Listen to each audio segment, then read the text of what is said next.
Une délégation du Conseil de sécurité des Nations Unies était en visite dans notre pays ce dimanche 24 octobre 2021, conduite par les ambassadeurs du Niger et de la France auprès de l'ONU, Excellence Abou Abari et Nicolas de Rivière.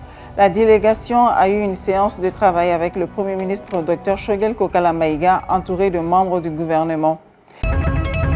Célébration de la fête du Maouloud. Pour l'occasion, les 8 mosquées des logements sociaux de Ntabakoro se sont réunies autour d'un prêche. Nous parlerons également du lancement du Front des forces pour le changement et l'émergence, Force Faso Benko. Aimables téléspectateurs, on se retrouve pour le Djoliba Morning News sur Djoliba TV News. Bienvenue à tous. Une délégation du Conseil de sécurité des Nations Unies était en visite dans notre pays ce dimanche 24 octobre 2021, conduite par les ambassadeurs du Niger et de la France auprès de l'ONU, Excellence Abdou Abari et Nicolas de Rivière.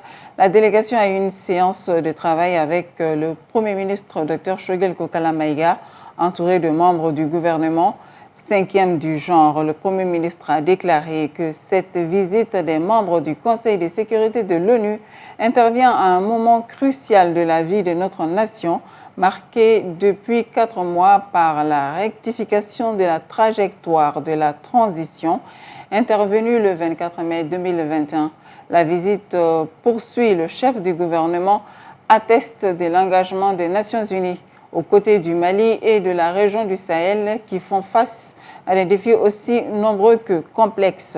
De toutes ces menaces, Shogel Kokala Maïga a dit à ses hôtes que celles liées à la sécurité constituaient et continuent encore de représenter le plus grand péril pour les fondements de notre État et pour l'existence même de notre nation. Il a indiqué que des efforts vigoureux étaient également en cours pour améliorer la sécurité et la stabilité. Pour le Premier ministre, ces efforts incluent la poursuite de l'action militaire, la mise en œuvre d'actions politiques, de gouvernance et de développement portant sur la sensibilisation du centre et la poursuite de la mise en œuvre de l'accord pour la paix et la réconciliation au Mali, issu du processus d'Alger. Le Premier ministre exhorte le Conseil de sécurité ainsi que tous nos partenaires bilatéraux et multilatéraux à apporter leur soutien à la réussite de la transition et à continuer à avoir une lecture réaliste et lucide des défis complexes auxquels le pays est confronté. Sur ce dernier point, le Premier ministre dira que le dernier comité de suivi de l'accord CSA atteste des progrès accomplis par les acteurs, à savoir le gouvernement, mouvement signataire de l'accord et ceux de l'inclusivité désormais réunis au sein du cadre intermalien pour la mise en œuvre de l'accord. À la une de l'actualité, également la fête du Maouloud. Les 8 mosquées des logements sociaux de Tabakoro se sont réunies pour célébrer l'anniversaire du baptême du prophète Mohammed, paix et salut sur lui. La nuit a été célébrée à travers un prêche sur l'esplanade de la mosquée Kadiatou Al-Kubra. Aruna Salia Kone pour le reportage. Ils sont des fidèles de 8 mosquées réunies à la mosquée Kadiatou Al-Kubra des 1552 logements de Tabakoro. Comme à l'accoutumée, ils célèbrent ensemble l'anniversaire de la naissance du prophète Mohammed, paix et salut sur lui. Il y a un certain nombre de mosquées qui se sont mis ensemble pour tenter de célébrer le Maouloud. Et la célébration se fait chaque année à tour de rôle et par tirage. Ma mosquée est donc la dernière à célébrer alors ce Maouloud. C'est la paix que les organisateurs ont choisi comme thème pour l'édition de cette année. Nous saluons toutes les mosquées qui participent à cette célébration. Cette initiative signifie qu'il y a la paix entre nous.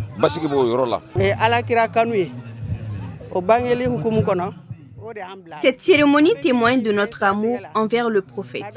Nous souhaitons que la paix et la stabilité règnent dans ce pays. La présidente de l'Association des Sœurs Unies des logements sociaux de Tabakoro appelle à l'unité, à la paix et au soutien à la transition. Je demande à toute la population de Tabakoro ainsi que à tout le Mali vraiment d'être unis. Franchement, de s'écouter. Je demande à Allah le Tout-Puissant qu'il nous accorde la paix, la santé et surtout la réussite de cette transition. La célébration de ce dimanche intervient une semaine après celle de la naissance. Elle marque l'anniversaire du baptême du prophète des musulmans.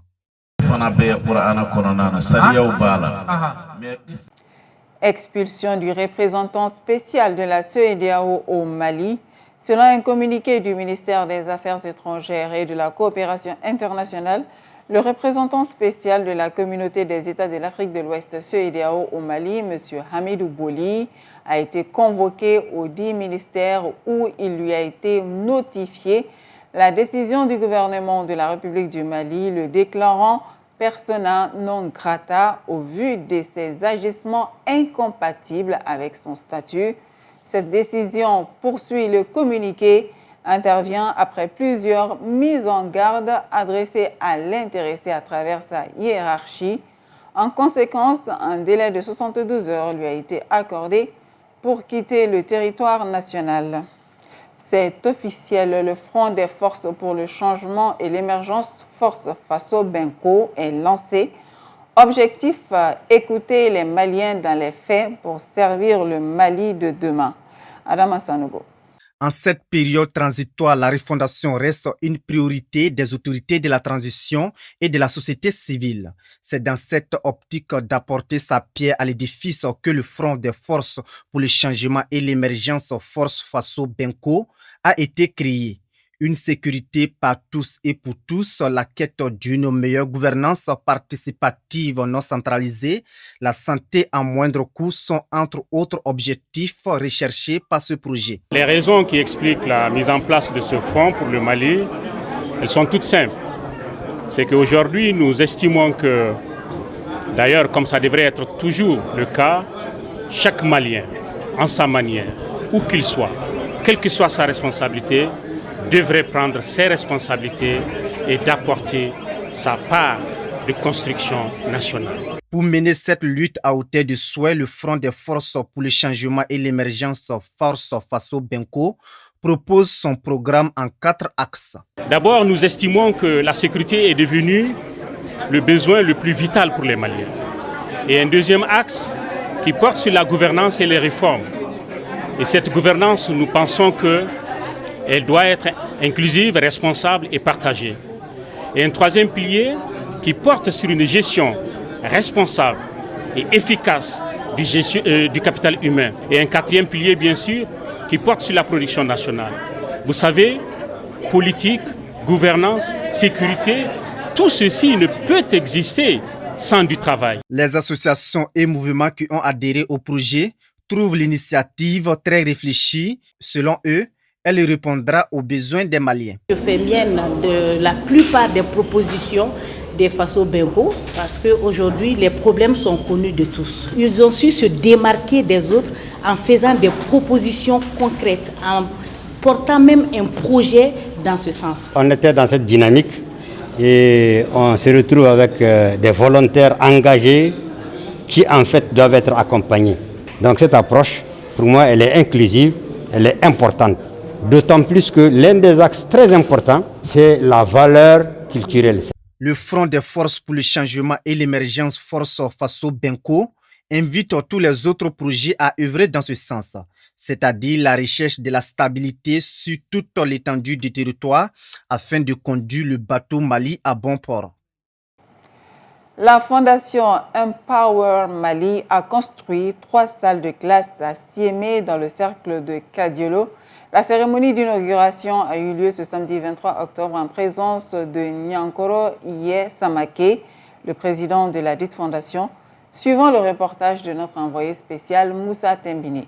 Les infrastructures construites sont composées de 3 salles de classe, 6 latrines, un bloc pour le logement des enseignants et une direction. Ces infrastructures ont coûté 30 millions de francs CFA, financées par la Fondation Empower Mali. Le représentant du directeur du centre d'animation pédagogique s'est dit ravi d'avoir ce joyau dans son cap et remercie les donateurs. Nous sommes très satisfaits de la construction de cette classe, dans la mesure où c'est un cadre idéal pour les enseignants et aussi bien que pour les élèves. Surtout quelqu'un qui œuvre dans le domaine de l'éducation surtout est à remercier. La Fondation Empower Mali est impliquée dans plusieurs domaines d'activité à travers le Mali. Bon, la Fondation Empower Mali est impliquée dans beaucoup d'initiatives au Mali. C'est une fondation qui est basée aux États-Unis, dont je suis membre fondateur. Aujourd'hui, nous avons construit 43 écoles au Mali, c'est-à-dire 3 salles de classe multipliées par 43, 129 salles de classe. À travers le Mali, nous avons aussi fait une quinzaine de forages à travers le Mali aujourd'hui et beaucoup d'autres forages à venir parce que nous avons acheté une machine, une foreuse, qui nous permettra de promouvoir l'accès à l'eau potable, qui est aujourd'hui un besoin dans pratiquement toutes les localités du Mali. Le PACP est un parti précurseur sur la scène politique avec des actions concrètes au dire de son président. PACP, dont je suis le président d'honneur, nous croyons fermement que diriger, c'est servir. Diriger, c'est servir. C'est pourquoi aujourd'hui, le Parti pour l'action civique et patriotique est un parti précurseur de l'action concrète sur la scène politique malienne. Nous entendons engager une forte rivalité avec tous les partis politiques sur l'échiquier politique malien. Que ce ne soit plus des propos bienveillants, que ce ne soit plus des promesses creuses, que ce soit des actions concrètes qui distinguera les acteurs politiques du Mali. La cérémonie a pris fin avec la coupure du ruban et quelques notes musicales du tiroir. Après avoir assuré la présidence en 2017, le Mali s'apprête de nouveau à diriger la force conjointe du G5 Sahel à partir de février 2022. Quels sont les enjeux de cette présidence pour le Mali? El Hadj Malik Guitey s'est entretenu avec Jérôme Pigné, président et cofondateur du réseau de réflexion stratégique sur la sécurité au Sahel. Bon, je pense que les enjeux pour le Mali, indépendamment de la situation politique et de la transition que nous connaissons actuellement, les enjeux pour le Mali, c'est d'assurer une certaine forme de continuité et d'élargissement des objectifs à atteindre du G5 Sahel et de cette présidence.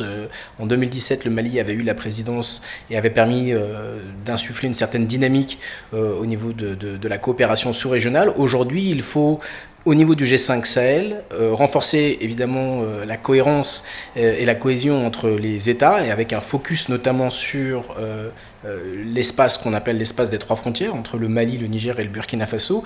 Il faut peut-être mettre à jour la stratégie de sécurité et développement qui a été un document validé déjà il y a plusieurs années par le G5 Sahel. Il y a un certain nombre de réformes sur lesquelles, organisationnelles, sur lesquelles les pays travaillent avec le secrétariat exécutif. Donc je pense que c'est le moment aussi véritablement de mettre l'accent sur les objectifs à atteindre en matière de jeunesse, en matière de femmes, en matière de société civile, comment renforcer les mécanismes d'anticipation et de réaction aux crises, notamment dans cet espace transfrontalier. Je pense qu'on a beaucoup parlé ces dernières années de la force conjointe du G5 Sahel et on a mis peut-être un petit peu de côté toutes les questions non militaires liées à la stabilisation de la sous-région. Les populations de Kalabambougou ont tenu ce matin une assemblée générale suite à la mauvaise qualité des eaux fournies par la Société malienne de gestion de l'eau potable Somagep. Les habitants de ce quartier périphérique de Bamako interpellent les autorités en charge de sa gestion pour assumer leurs responsabilités avant qu'il ne soit trop tard. Suivant le reportage, Moussa Tembine. Aujourd'hui, l'objet vraiment de l'Assemblée, c'est dans un premier temps informer la population vraiment de la situation que nous vivons par rapport vraiment à l'eau potable de la Somagep. De deux, trouver une solution, comment trouver une solution par rapport vraiment à la dégradation vraiment de l'eau concernant la population de Kalambougou. Donc le but même de l'Assemblée aujourd'hui, c'est un peu ça, c'est par rapport à ces 2 points. Donc aujourd'hui, par rapport à ça, comme solution, si je peux me permettre de le dire, comme solution par rapport à ça, c'est de voir ensemble comment aider, on peut dire comment aider l'État. Parce que face à ces genres de situations, c'est la population qui peut aider l'État maintenant à faire une sortie de crise. Parce qu'on peut dire que c'est une crise, c'est une pandémie aujourd'hui qui revient partout. Parce qu'on voit que nos parents, nos enfants, nos mamans, nos papas sont tous tombés malades par rapport à l'eau. Parce que la couleur de l'eau a changé. Donc la solution, c'est quoi aujourd'hui? C'est de se donner la main, voir vraiment les techniciens à la matière, comment revoir maintenant pour que vraiment l'eau revienne vraiment comme il était avant. La grande mosquée Djingareyber est l'image du jour. La grande mosquée Djingareyber de Tombouctou est l'une des 3 grandes mosquées de Tombouctou, en plus de Sankoré et de la mosquée Sidi Yahya. Faite en Banco, la mosquée Djingareyber a été construite entre 1325 et 1327 par Abou Ishaq Es-Saïli sous le règne de l'empereur Kankou Moussa, puis reconstruite et agrandie entre 1570 et 1583 par l'imam Al-Akib, cadi de Tombouctou, qui lui ajouta alors toute la partie sud et le mur d'enceinte du cimetière situé à l'ouest. L'empereur Kankou Moussa offrit à Saïli 12 000 mitkal, soit environ 200 kg de poussière d'or, pour sa conception et sa construction. La mosquée a été réalisée entièrement dans un style architectural soudanais et elle est constituée de 25 fils de piliers. C'est la plus grande mosquée de Tombouctou. Elle peut accueillir la prière du vendredi qui rassemble jusqu'à 12 000 fidèles. Une fois par an, la population participe à la réfection des enduits extérieurs.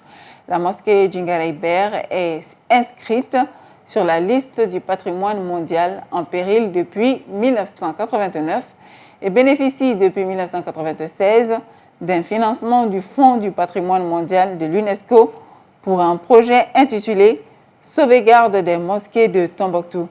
Partiellement détruite en 2012 par le groupe terroriste Ansar Dine affilié à Al-Qaïda, cet édifice inscrit sur la liste du patrimoine mondial de l'UNESCO est par la suite reconstruit. Lors de la fête de Mauloud le 26 février 2011, un mouvement de panique blessa au moins 55 fidèles et entraîna la mort de 24 autres. À présent, voici l'actualité hors de nos frontières avec un récit Fantadjara. Le 27e Festival panafricain du cinéma et de la télévision de Ouagadougou, FESPACO, se tient en présence des présidents burkinabés et sénégalais. Le réalisateur mauritanien Abderrahmane Sissakou, président du jury, souligne une production cinématographique très riche qui montre l'évolution du cinéma africain et sa force également. Le réalisateur somalien Ahmed Kadar remporte l'étalon d'or du Yeninga pour son premier long métrage La femme du fossoyeur. Des manifestants soudanais brûlent des pneus et bloquent les routes lors des rassemblements dans les rues de la capitale Khartoum pour protester contre les détentions de membres civils du Conseil de gouvernement soudanais et du ministre du gouvernement de transition. L'armée soudanaise a arrêté lundi des dirigeants civils, notamment le Premier ministre, parce qu'ils refusaient de soutenir un coup d'État, a annoncé le ministère de l'Information, après des semaines de tensions entre militaires et civils qui se partagent le pouvoir depuis 2019. C'est un coup d'État militaire, dénonce l'Association des professionnels, l'un des fers de lance de la révolte de 2019 qui a mis fin à 30 années de dictature d'Omar el-Béchir dans ces pays d'Afrique de l'Est, l'un des plus pauvres au monde. Avec le syndicat des médecins et des banques, ils appellent à la désobéissance civile à Khartoum déjà plongé dans le chaos, sans Internet et avec des rues noires de monde se demandant quel nouveau rebondissement arrive dans un pays déjà secoué par un coup d'État manqué il y a un mois. Dans un pays où les télécommunications sont de plus en plus aléatoires et la télévision d'État a été prise d'assaut par des soldats sans qu'aucune annonce n'y soit faite, seul un canal subsiste. La rumeur courait à Khartoum qu'un remaniement ministériel était imminent et que l'armée cherchait à étendre son influence au sein des autorités de transition. Mais Hamdok, qui parlait depuis des jours de crise, la plus grave et la plus dangereuse pour la transition, avait assuré ne pas avoir accepté. En Afrique du Sud, une entreprise est tombée sur une pépite d'un nouveau genre, un gémissement d'hélium à la concentration la plus riche de la planète. On était en train de négocier notre combat pour l'énergie. On avait besoin d'analyser un échantillon de gaz prélevé le jour même. Donc on est venu, on a pris l'échantillon de gaz, on l'a rapporté à Johannesburg et c'est là qu'on a découvert qu'il y avait des concentrations variantes entre 2% et 4% d'hélium dans notre gaz et c'est là qu'on a compris qu'on était sur quelque chose de vraiment spécial. Sur les 7 pays qui produisent actuellement l'hélium, les États-Unis sont numéro 1. Les États-Unis produisent environ 0,35%. Notre moyenne est de 3,4%, donc c'est déjà 10 fois plus élevé que les États-Unis. Et c'est notre moyenne. Nous avons des pays ici à 12%. C'est absolument sans précédent, jamais vu auparavant. Le projet a rapidement attiré l'attention de beaucoup de monde et nous avons obtenu un financement du gouvernement des États-Unis par l'intermédiaire de l'OPIC, Overseas Private Investment Corporation, et aujourd'hui la DFC, Development Finance Cooperation, pour construire ce projet. C'est stimulant d'un point de vue scientifique, d'un point de vue chimique, d'un point de vue technique. Il y a toutes choses cool qui se passent. Renergen installe actuellement une vingtaine de puits d'une profondeur de 500 mètres. Le gaz extrait est utilisé dans un projet pilote pour faire rouler des bus moins polluants et des stations de ravitaillement en GNL pour les camions en Afrique du Sud sont aussi prévues d'ici la fin de l'année, en partenariat avec Total. Dans les années à venir, la société vise une production de 5 tonnes par jour, soit 7% de la production planétaire, selon Marani. Le président de la COP26, Alok Sharma, annonce qu'un objectif vieux de 10 ans, consistant à ce que le pays riche verse 100 milliards de dollars par an pour aider les plus pauvres à lutter contre le changement climatique, devrait pouvoir être atteint en 2023. Cet objectif aurait dû être atteint en 2020 et le fait que les pays développés n'y soient pas parvenus est devenu un point de discorde majeur à l'approche du sommet COP26, qui débute la semaine prochaine à Glasgow. Alok Sharma, président de la COP26. Aujourd'hui, le plan permet de croire que les 100 milliards seront atteints en 2023. Et surtout, le plan prévoit que les 100 milliards seront dépassés les années suivantes avec 117 milliards mobilisés en 2025. Dans l'ensemble, ce plan marque un progrès significatif sur une question totémique. Mais bien sûr, notre tâche en matière de finances dans le domaine climatique est loin d'être terminée. Il est crucial d'augmenter les sommes disponibles pour l'adaptation au climat et d'améliorer de toute urgence l'accès au financement. Notre travail se poursuit donc, mais nous pouvons franchir aujourd'hui une étape importante qui, je l'espère, permettra de rétablir la confiance et de créer un élan dans cette dernière ligne droite avant la COP26. L'Institut international pour l'environnement et le développement s'est félicité de son côté que le plan publié transforme enfin des mots en actes. Cela va contribuer à mettre la COP26 sur les rails.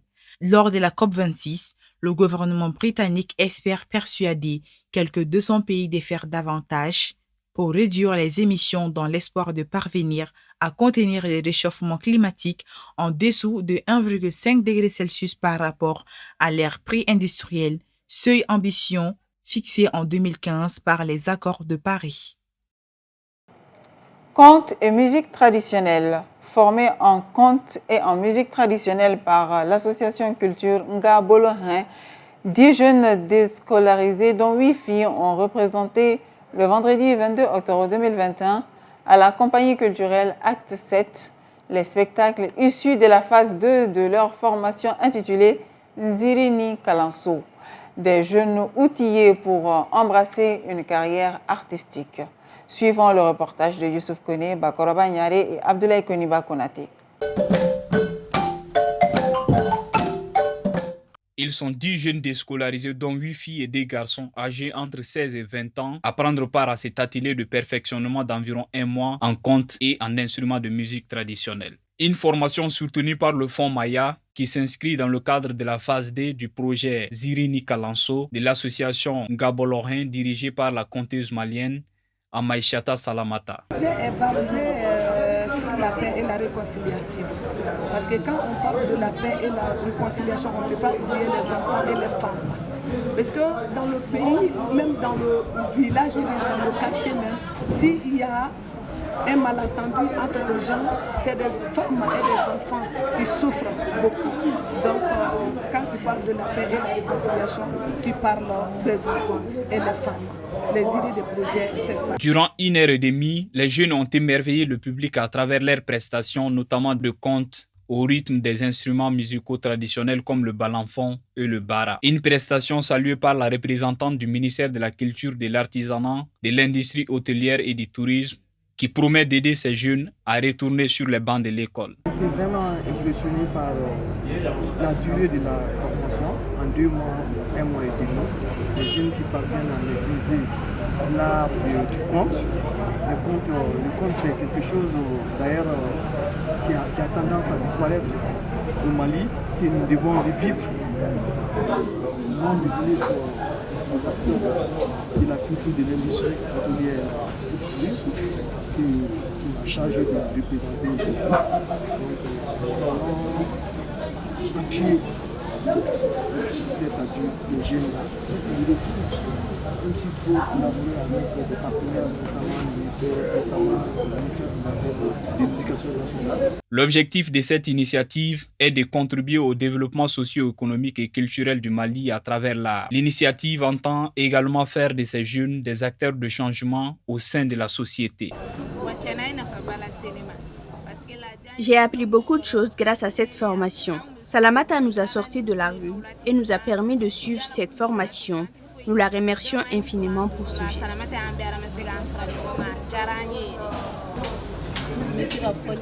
Je peux désormais jouer au balafon ou jouer dans une pièce de théâtre devant un public sans être stressé. Avec ces formations, ces 10 jeunes sont désormais aptes à mener une carrière dans l'art du conte et de la musique traditionnelle. Aimables téléspectateurs, ici s'achève ce Djoliba Morning News. Merci à toutes et à tous de l'avoir suivi. Bonne suite de programmes sur Djoliba TV News.